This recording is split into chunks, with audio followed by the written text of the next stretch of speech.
சொல்றது உண்மைதான். House owner வீடை காலி பண்ண சொல்லியிருந்தாரு. 2 நாள் தவணை சொல்லியிருந்தோம். அதுக்குள்ள ரவுடிங்களை அனுப்பி வீடை போட்டி சாவி எடுத்துட்டு போயிட்டாங்க மாமா. என்னையா சொல்ற? சொந்த வீடு அப்படி இப்படின்னு பெருசா அளந்தீங்க, இப்போ வந்து வாடகை வீடுன்றீங்க. ஏயா அப்படி போய் பேசுறீங்க? என்னடி சாந்தி அம்மா தலை குனிஞ்சு நிக்கிற? அன்னைக்கு என்னமோ என் மக வீட்டுக்கு வந்து எலிப்பொந்து மாதிரி இருக்குன்னு அப்படி இப்படின்னு ஆடின. இன்னைக்கு உனக்கு எலிப்பொந்து கூட சொந்தமா இல்லையடி. அதுக்கு ஏன்னு இத்தனை ஆட்டம் போட்டு ஆர்ப்பாட்டம் பண்ண? உனக்கு என்ன வெக்கமா இல்ல? இதெல்லாம் உனக்கு தேவைதானா? அண்ணே, ஒரு ஃப்ராட் குடும்பத்துல வந்து பொண்ணு கொடுத்துருப்பண்ணே. அண்ணே, அன்னைக்கு 5 பவுன் நகை குறைஞ்சதுக்கு எவ்வளவு பேச்சு பேசினாங்க, நம்மள எவ்வளவு அவமானப்படுத்துறாங்க.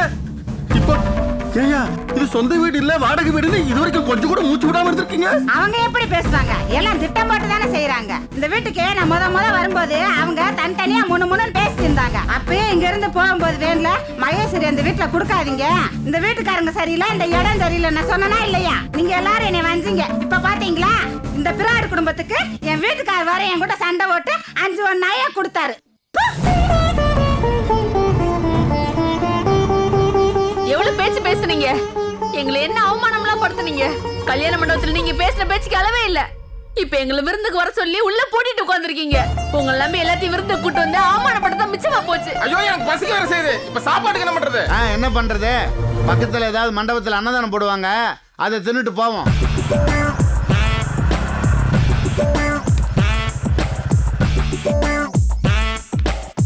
வாங்க வாங்க வாங்க.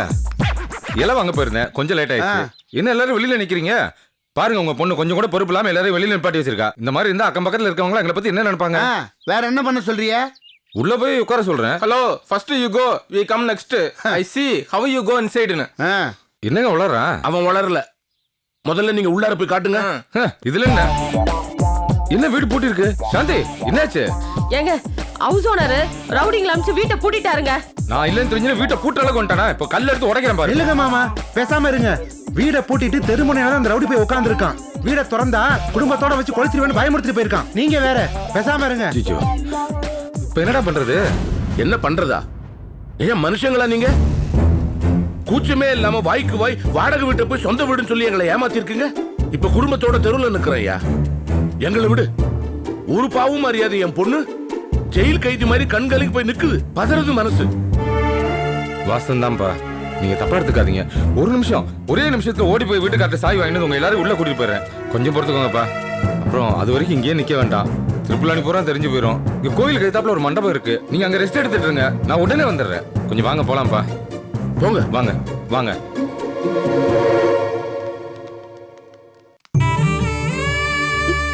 அப்பா,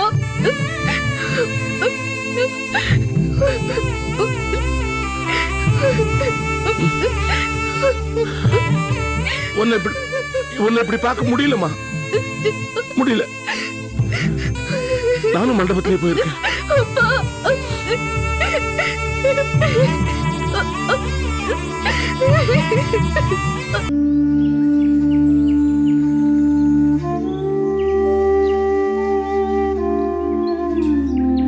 அண்ணே, அம்மாவை பாத்தீங்களா அண்ணே? எந்த கவலையும் இல்லாம தம் பொட்டலத்தை தம் பாட்டுக்கு பிரிச்சு சாப்பிட்டுக்கிட்டு இருக்கு.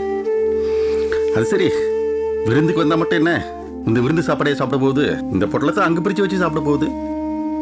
ஆனா ஒண்ணுண்ணே, அன்னையில இருந்து இன்ன வரைக்கும் பொட்டலத்தை கையில கொண்டு வந்துகிட்டே இருக்குது. இன்னைக்கு தான் அந்த பொட்டலம் கரெக்டா அதுக்கு பயன்பட்டு இருக்கடா. அம்மா மாதிரி தான் இருக்கணும் மயிலு. இவ்வளவு பிரச்சனைகள் ஓடிட்டு இருக்கு, எதை பத்தியும் சிந்திக்காம கரெக்டா வேலைக்கு சாப்பிடறாங்க பத்தியா? அதனால தான் இந்த வயசுலயும் திடகாத்திரமா இருக்காங்க. நாம தான் அனாவசியமா பாசத்தை நெஞ்சில போட்டு குழப்பிக்கிட்டு எதையும் பிச்சு போட முடியலையே. அண்ணே, ஒன்னும் கவலைப்படாதீங்கண்ணே. என்ன மயில் இது? மக வீட்டு விருந்துக்கு வந்துட்டு மண்டபத்துல உட்கார்ந்துட்டு இருக்குமே, இது என்ன சந்தோஷப்படுற விஷயமா சொல்லு? அதுவும் சரிதான். எப்பேற்பட்ட ஃப்ராடு குடும்பமா இருக்காங்க. சொந்த வீடு அது இது நகை, இந்த நகை விஷயத்துல என்னென்ன பேசினாங்க, நம்மள எவ்வளவு அவமானப்படுத்தினாங்க. அப்படிதான் நடந்துப்பாங்க அவங்க.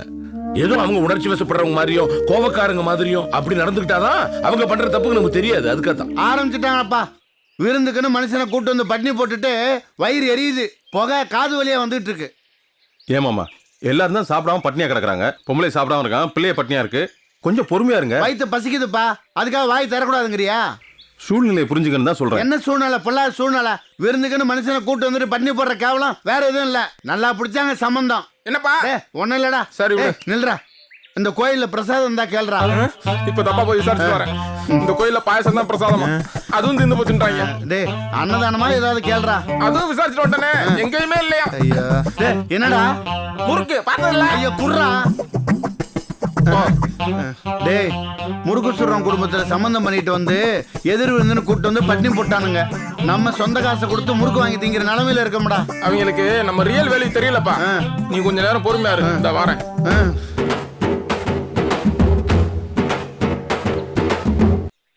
மாமா வருத்தப்படாதீங்க மாமா, இதெல்லாம் நம்மளுக்கு ஒரு பெரிய லெசன். அந்நிய சமத்தை பொண்ணு கொடுத்து நம்ம கண்ணு முன்னாடியே மகேஷ வீட்டுக்குள்ள பூட்டி வச்சு கொடுமைப்படுத்துறாங்க. இதே இது எனக்கு கல்யாணம் பண்ணி கொடுத்துருந்தீங்கன்னா எல்லாரும் பயங்கர ஹாப்பியா இருந்திருக்கலாம். ஒன்றும் பிரச்சனை இல்லை. மீத இருக்க 4 பிள்ளை இல்ல, ஏதாச்சும் ஒன்று எனக்கு தள்ளி விடுங்க, இனிமேலாவது ஹாப்பியா இருப்போம். காலையில இருந்து யாரோ ஒரு ஆளு செவிட்டுல அறையணும்னு கோவத்துல இருக்கேன். வாயை பொத்திட்டு போ அந்த பக்கம். எல்லாரும் என்ன பண்ணிட்டு இருக்கீங்க? உங்க வீட்டுல விருந்து வச்சீங்களா? சாப்பிட்டது செரிமானம் ஆகல, வெத்தலை வாக்கு போட்டுட்டு இருக்கோம். அடைய எல்லாரும் ரொம்ப சூடா இருக்கீங்க போல இருக்கு. சூடா இல்லையா? மனசு எரிமலை மாதிரி கொதிச்சுக்கிட்டு இருக்குது. சரி சரி, எல்லாம் சரியாயிரும். வீட்டுக்காரர் வரேன்ட்டாரு, சாவி வந்துரும். நீங்க எல்லாரும் வந்தீங்கன்னா விருந்து சாப்பிட போலாம். சம்மந்தம் வாடா போலாம். நீ இருப்பா, இங்க வா. காலையில எல்லாரும் விருந்துக்கு வரேன்னு சொன்னீங்களா? அதனால எல்லா வேலையும் நான் ஒருத்தனே பார்க்க வேண்டியதா போச்சு. காய்கறி வாங்குறது, இலை வாங்குறது, ஏகப்பட்ட அலைச்சல். இந்த வேலைக்கு நடுவுல என்னால டிஃபன் கூட சாப்பிட முடியலன்னா பாத்துக்கேன். அதுக்கு பசி கண்ணை கட்டுது. ஒரே ஒரு முறுக்கு கூட. யோ கையடியா, நீ எல்லாம் ஒரு மனுஷனாயா? விருந்து சொல்லி கூட்டு வந்துட்டு காலையில இருந்து ஒரு போட்டு சோறு போடாம பட்டினி போட்டு விட்டு கஷ்டப்பட்டு நான் வாங்கின முறுக்க நோகாம நொறுக்கி தின்னு பாக்குறியோ? போ, உன் சொந்த காசு கொடுத்து வாங்கி தின்னு போ. விட்டா நம்ம காதை கடிச்சு போடுவான் போல இருக்கு. கல்யாணம் பண்ணிட்டு வந்து அடுத்த நாளே எங்க அப்பா வீட்டுக்கு துரத்தி விட்டுட்டீங்க. இப்ப என்னடானா விருந்துக்கு வந்தவங்கள மண்டபத்துல உட்கார வச்சு அசிங்கப்படுத்திட்டு இருக்கீங்க. என் பிறந்த வீட்டுக்கு கேவலம் ஒரு வேளை சாப்பாடு கூட உங்களால போட முடியல. ஆனா பேச்சு மட்டும் நல்லா வாய் கிழியுது. மகேஷ் இப்ப எதுக்கு அதெல்லாம் பேசிக்கிட்டு இருக்க? வாயை மூடிட்டு இருக்கீங்களா? என் குடும்பமே எங்க பட்டினி உட்கார்ந்துட்டு இருக்கு. என் போன மனசு எவ்வளவு வேதனைப்படும். அதை நினைக்கும் போது எனக்கு அழுகழுகியா வருது. அவங்க மட்டுமா? இங்க நம்ம எல்லாருமே சாப்பிடாம தானே இருக்கோம். நீங்க எக்கட கட்டு போங்க. எங்க வீட்டுல அங்க எல்லாருமே பட்னியா கிடக்குறாங்க. அதுவே என்னால தாங்கிக்கவே முடியல. எங்க வீட்டுல இருந்தா நாங்க ஒரு விருந்து நடத்தணும். எப்படி விருந்து நடந்தது? நீங்க எல்லாரும் வந்து நல்லா திருப்தியா சாப்பிட்டீங்கல்ல? மகேஷ் அவங்களாம் வர்றாங்க, பேசாத. கொஞ்ச நேரம் பேசாம இரு ப்ளீஸ். அண்ணே அண்ணே, ஒரு நிமிஷம் இல்லைங்கண்ணே. சாவி கொண்டு வந்தீங்களா? சாவி இருக்கட்டும் ஐயா, வீட்டை இப்ப காலி பண்றேன். காலி பண்ணிடலாண்ணே, முதல்ல சாவியை கொடுங்க. ஐயா வணக்கம். வணக்கம். நீங்க தான் வீட்டு ஓனர்? ஆமாங்க. என் பேர் சொக்கலிங்கம், நான் காரைக்குடிங்க. சரிங்க. என் பொண்ணை இந்த வீட்டுல கட்டி கொடுத்துருக்க. கல்யாணம் முடிஞ்சு 1 வாரம் தான் ஆகுது. தெரியுங்க. இந்த வீடு விட்டு உங்களுக்கு வேற வீடு கிடைக்கலையா? அது நடந்து முடிஞ்சு போன விஷயம், அதை விடுங்க. பொண்ணு வீட்டுக்கு விருந்துக்கு வந்தோம். மொத்த குடும்பத்தையும் கூட்டு வந்திருக்கேன். காலையில இருந்து தெருவில் நிக்கிறோம். மனசு எல்லாருக்கும் எவ்வளவு வேதனைப்படும் யோசிச்சு பாருங்க. அதெல்லாம் சரிங்க. இவங்க என்ன படுத்துற பாடு இருக்க கொஞ்சம் நஞ்சம் இல்ல. கொஞ்சம் எனக்காவது மறந்துருங்க. என் முகத்தை பாருங்க, என் பொண்ணு முகத்தை பாருங்க. விருந்துக்கு வந்துட்டு பிரச்சனையோட திரும்பி போனோம்னா அது காலமெல்லாம் மனசுல நினைச்சிரும். அதுக்காக தான் கேட்கறேன். 1 மாசம் அவகாசம் கொடுங்க, காலி பண்ண சொல்றேன். ஐயா உங்களை பார்த்தாலே என் மனசுல ஒரு மரியாதை உண்டாகுது. சரிங்க, உங்க முகத்துக்காக 1 மாசம் டைம் தர்றேன். அதுக்குள்ள உங்க வீட்டை காலி பண்ணிடணும். அதெல்லாம் பண்ணிடுறேன், முதல்ல சாவி கொடுங்க. கொடு தம்பி. ரொம்ப நன்றி. அப்பா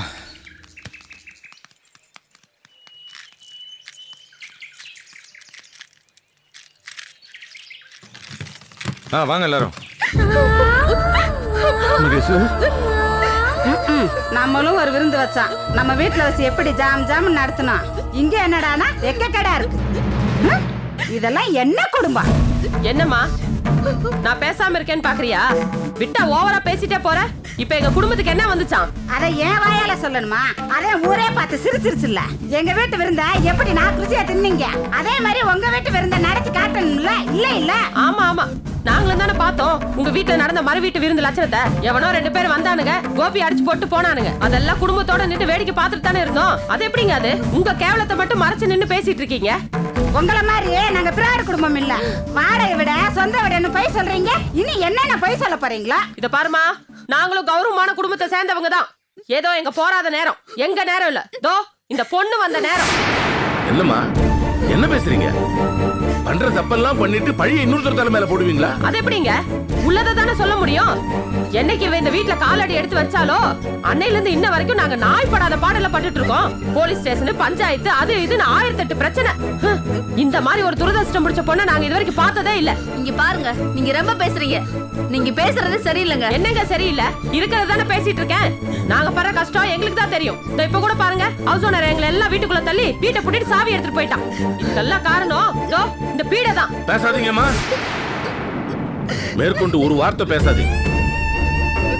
என்னது இந்த மகாலட்சுமி உங்களுக்கு வேண்டாம் மகேஷ், இந்த மாதிரி எல்லாம் பேச்சு கேட்க வேணாம். நீ ஒரு நிமிஷம் இந்த வீட்டுல நீ இருக்க வேண்டாம். சிச்சி, நீ வாழறதுக்கு தகுதியான வீடு இது இல்லம்மா. எல்லாரும் கிளம்பலாம் வாங்க. அண்ணே வேண்டாம் மயிலே, முதல்ல கிளம்புவோம். என்னங்க பேசிட்டு இருக்கும் போதே தயவு செஞ்சு வழி விடு. சொன்னா கேளுங்க. சம்மதி. மாமா மாமா கொஞ்சம் நில்லுங்க. பா பா மகேஷ், இப்படி விருந்தெல்லாம் சமைச்சு ரெடியா இருக்கு, இப்படி சாப்பிடாம கூட போறீங்களே. நிறைய போட்டீங்க ஐயா, காது குளிர கேட்டோம், நிறைய போட்டீங்க. மாமா மாமா நல்லா இல்ல மாப்பிள, கொஞ்சம் கூட நல்லா இல்ல. மாமா நான் சொல்றது கேளுங்க மாமா. மாமா மகேஷ் போகாத மகேஷ், சொல்லுக்கா மகேஷ். மாமா மாமா மகேஷ் இறங்கு மகேஷ். அக்கா அவங்கள போறாங்கக்கா. என்ன சாந்தி இது? உங்கள்கிட்ட படிச்சு படிச்சு சொன்னேன் பொறுமையாரு பொறுமையாருன்னு. இப்ப பாரு, வெடுக்குன்னு ஒரு வார்த்தை சொல்ல போய் பொண்ணை கூட்டு போயிட்டாங்க. கூடயே பாஞ்சு போன நகைமில்ல போச்சு. யோ எப்ப பார்த்தாலும் நகை நகைன்னுகிட்டு பாஞ்சு போன நகை பொண்ண போட்டுமையா? என் பொண்டாட்டியா போயிட்டாலே. டேய், என்னடா இது இப்படி எல்லாம் பேசுற? நான் எப்பவும் போலதான்டா பேசினேன். அவங்களுக்கு இப்படி திடீர்னு ரோசம் போத்துட்டு வரேன்னு யாருக்கு என்னடா தெரியும்? வாய் மூடு.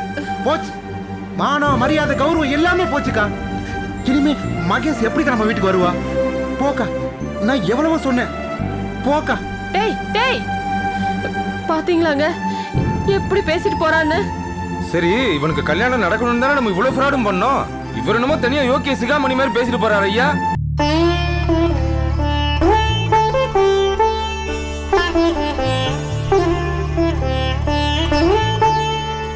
என்ன மகேஷ் இவ்ளோ நடந்திருக்கு? கேட்கவே கஷ்டமா இருக்கு. நீ அவங்கள பேசினதோட விட்டுருக்க கூடாது. நாளாரம் அரைஞ்சிருக்கணும். சரியான ஃப்ராடுங்க. அலைஞ்சாலும் உங்களுக்கு எல்லாம் புத்தி வராது. இவ்வளவு நடந்ததுக்கு அப்புறமும் எவ்வளவு தைரியம் இருந்தா மறுபடியும் நம்ம கிட்ட வந்து சண்டை போடுவாங்க. நல்ல வேலை அப்பா என்ன அந்த வீட்ல இருந்து கூட்டிட்டு வந்துட்டாரு. இல்லனா என் நிலைமை இன்னும் ரொம்ப மோசமா போயிருந்தா. அந்த சாந்தி மாதிரி ஒரு திமிர் பிடிச்சவள நான் இது வரைக்கும் பார்த்ததே கிடையாது. என்னமா அலட்டல்னா கடைசியில எல்லாம் வெத்து வெட்டுங்க. அப்பா அம்மா பார்த்து வச்ச கல்யாணம் தான் அது. ஆனா கல்யாணம் மறுநாளே நகை விஷயமா பிரச்சனை பண்ணி என்ன வீட்டை விட்டு திருப்பி அனுப்பிட்டாங்க. பேசாம இதுக்கு யாரையாவது காதலிச்சு கல்யாணம் பண்ணிருக்கலாம். என்ன சொல்ற? லவ் மேரேஜ் தான் பெஸ்டா? ஆமா, வீட்லயே இருந்து அப்பா அம்மா சொல்றதுக்கு எல்லாத்துக்குமே தலையாட்டி அவங்க சொல்ற மாப்பிள்ளையே கல்யாணம் பண்ணிக்கிட்டு போன. இப்ப எனக்கு என்ன நடந்துச்சு? இப்ப நான் சந்தோஷமாவே இல்லையே. வாழ்க்கையோட ஒரு முக்கியமான முடிவை ரொம்ப தப்பா எடுத்துட்டேன்னு ரொம்ப வருத்தத்துல இருக்கேன். எவ்வளவு பணம் செலவு பண்ணி கஷ்டப்பட்டு நகையை வாங்கி கல்யாணம் பண்ணி கடைசியில எல்லாமே வேஸ்டா போச்சு. லவ் பண்ணி மட்டும் கல்யாணம் பண்ணிருந்தா அட்லீஸ்ட் அந்த மாப்பிள்ள நம்மள நம்பி வந்த பொண்ணாச்சேன்னு என்கிட்ட பிரியமா இருந்திருப்பா. யார்கிட்டயுமே பொண்டாட்டி விட்டு கொடுத்துருக்க மாட்டான். அப்போ அரேஞ்ச் மேரேஜ் வேஸ்டா? ஆமா, என்னோட அனுபவத்துல இருந்து சொல்றேன். அரேஞ்ச் மேரேஜ்ல ஏகப்பட்ட கோளாறு இருக்கு.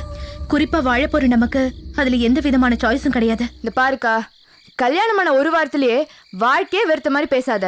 போக போக நீயும் அதுக்கு டியூன் ஆயிடுவ. அதுகளே 5க்கும் 10க்கும் லாட்சி அடிச்சு காராச்சி புளியுதுங்க. அதுகளுக்கு இவ டியூன் ஆகணுமா? கரெக்ட். நான் இனிமே இந்த வீட்டுக்கு போறது இல்ல. லவ் மேரேஜோ அரேஞ்ச் மேரேஜோ, லவ் பண்ற பையனுக்கு விட்டமின் எம் அதிகமாவே இருக்கணும். அப்படி இருக்க ஒரு பையன்ட்ட அட்ஜஸ்ட் பண்ணி போறதுல தப்புன்னு இல்லையே. அது என்னடி விட்டமின் எம்? விட்டமின் எம்னா மணி, காசு ராகினி, காசு.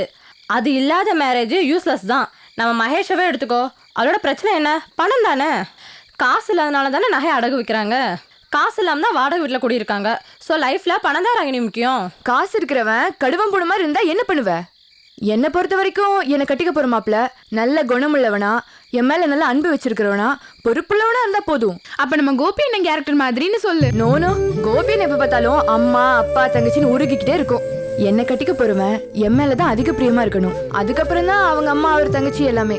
பரவாயில்ல ராகினி, பயங்கர பிளானோட தான் இருக்க. கல்யாணம் அடுத்த நாளே குடும்பத்தை பிரிச்சு மேஞ்சிட போலயே.